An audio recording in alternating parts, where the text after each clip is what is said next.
Начинающие предприниматели Якутии могут представить свои проекты в Сколково. Такое предложение они получили от вице-президента по развитию деятельности фонда на Дальнем Востоке Сергея Жукова, который сейчас находится в Якутске.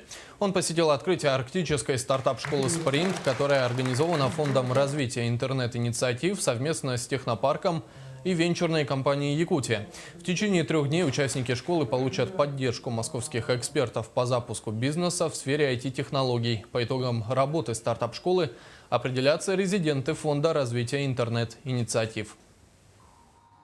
Наш интерес, конечно, чтобы это было не учеба ради учебы, а чтобы появились какие-то интересные работающие бизнес-проекты, которые были воплощены в жизнь, и ребята стали предпринимателями. Основная проблема в России все-таки не найти деньги для старта проекта.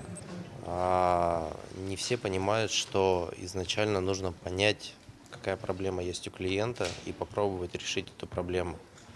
Если будет интересный проект, который действительно решает какую-то проблему, найти инвестиции в России достаточно просто.